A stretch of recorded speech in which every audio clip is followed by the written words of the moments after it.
तो भैया नमस्ते। हम हैं करमवीर और आप देख रहे हैं चकल्लस। अब भैया सुप्रीम कोर्ट में कल चुनाव आयोग ने हलफनामा दायर किया और कहा हुजूर माई बाप, हम आधार को निराधार मानते हैं, हम राशन कार्ड को फर्जी मानते हैं और हमने जो खुद वोटर आईडी कार्ड जारी किया है हम उसे भी नहीं मानते। और साफ साफ जो सुप्रीम कोर्ट ने पुचकारा था मनवार की तेरे बच्चा मान जाओ, बाबू मान जाओ, तीनों ले लो, उसको कहा ना हम नहीं मानेंगे, नहीं मानेंगे तो नहीं मानेंगे। अब मुझे भैया एक चीज नहीं समझ में आई। चलो राशन कार्ड तो कोई भी फर्जी बनवा सकता है आदान प्रदान से लिखवा के, सभासद उभासद से, लेकिन भैया आधार कार्ड, उसी से तो हमें लग रहा है देश में सब कुछ लिंक होता है, उसी सब बनता है। जन्म प्रमाण पत्र उसी से बनता है, मृत्यु प्रमाण पत्र बनता है, हैसियत बनता है, जांच बनता है, निवास बनता है, सब कुछ बनता है। उसको नहीं मान रहे, यानी वो निराधार है इनके लिए। दूसरा भैया, अरे जो चीज हमने खुद जारी की हम उसे ही ना माने। वोटर आईडी कार्ड, अरे भैया वोटर आईडी कार्ड तो आपने ही जारी की। अब अगर वोटर आईडी कार्ड फर्जी है तो सीधे सीधे तो फ्रॉड का मुकदमा चुनाव आयोग पे होना चाहिए कि तुमने फर्जी कैसे जारी कर दिया, उस बीएलओ पे होना चाहिए, उस निर्वाचन अधिकारी पे होना चाहिए।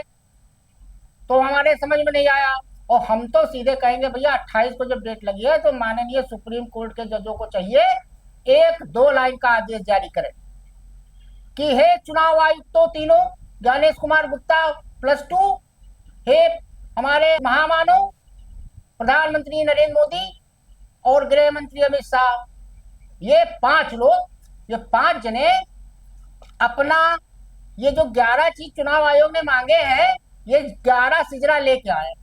अपना जन्म प्रमाण पत्र, अपने पिता का जन्म प्रमाण पत्र, अपनी माता का जन्म प्रमाण पत्र, कहाँ पैदा हुए, ये सब पूरा, मतलब वही 11 डॉक्यूमेंट ये सब लेके आए 5 लोग। और सुप्रीम कोर्ट सीधे कहे कि जब ये 5 लोग तुम ये 11 लेके आओगे तब इस पे आगे सुनवाई होगी, और नहीं लाओगे तो कोई सुनवाई नहीं होगी। इतना अगर कर दे अभी सुप्रीम कोर्ट, इनके सबके दिमाग ठिकाने लग जाएंगे। ये हमारा सुझाव है भैया। अब माने ना माने ये तो भैया सुप्रीम कोर्ट पे है, उसको तो हम नहीं कह सकते हैं। अब एक बड़ा कारनामा हुआ उत्तर प्रदेश में, हमने सोचा बता दें। कानपुर पुलिस कमिश्नरेट है, हमारे आदरणीय योगी जी ने बनाया है। कानपुर को बनाया, लखनऊ बनाया, बनारस बनाया है, नोएडा बनाया है, कई जगह इलाहाबाद बनाया है, तो भाई आगरा भी बनाया है। तो हुआ क्या भैया कि कानपुर पुलिस कमिश्नरेट में एक गजब का करिश्मा हुआ है। आप पूछेंगे क्या? तो भैया कानपुर पुलिस कमिश्नरेट से 161 पुलिसकर्मी लंबे समय से लापता हैं। अब आप कहोगे ये कैसे हो सकता है, पुलिस गायब हो गई? अरे लोगों का बच्चा गायब होता था, बटुआ गायब होता है, मोबाइल गायब होता है, बीबी गायब होती है, अब पुलिस वाले गायब हो रहे हैं। ये भैया कौन सा अमृतकाल चल रहा है? तो भैया मामला ये है कि विभाग ने इन पुलिसकर्मियों को कई बार नोटिस भी भेजा, तलाश करने की कोशिश की, लेकिन कोई जवाब नहीं मिला। ये सभी पुलिसकर्मी छुट्टी लेकर अपने गृह जनपद गए थे, लेकिन निर्धारित समय पर ड्यूटी पर वापस नहीं लौटे।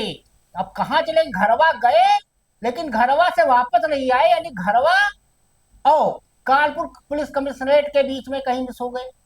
ये तो बहुत बड़ी राष्ट्रीय सुरक्षा की चिंता है भैया। इसमें तो योगी जी के ही पास विभाग है, गृह विभाग। अब प्रमुख सचिव गृह है संजय प्रसाद जी, बिल्कुल योगी जी के सतवे रहते 24 घंटा, जैसे पहले अवनीश अवस्थी जी रहते थे। तो उनको तो इस पर तुरंत कार्रवाई करनी चाहिए कि भैया ये सब कहाँ लापता है, बूझो तो जाने। अब भैया इन सब का से परेशान है कानपुर कमिश्नरेट पुलिस, कहाँ खोजे, कहाँ हाथ मारे, कहाँ पैर मारे। अब चलते चलते भैया, अब आज वो जैसे दाल में छौंका नहीं लगाया जाता है, तो जब तक जगदीप धनखड़ की बात न करो तो छौंका नहीं कंप्लीट होता। अब सब उसी पे लगे हैं। एक ही सवाल है सबके, बूझो तो जाने कि जगदीप धनखड़ ने इस्तीफा क्यों दिया। कई लोग तो रात भर सोए नहीं है, सुबह सुबह घंटी मारने लगे हमको, भैया ये क्या है? तो हम कहे यार हम तो क्या पता, हमारे पास नंबर भी नहीं कि फोन करके पूछ ले का इस्तीफा दिए।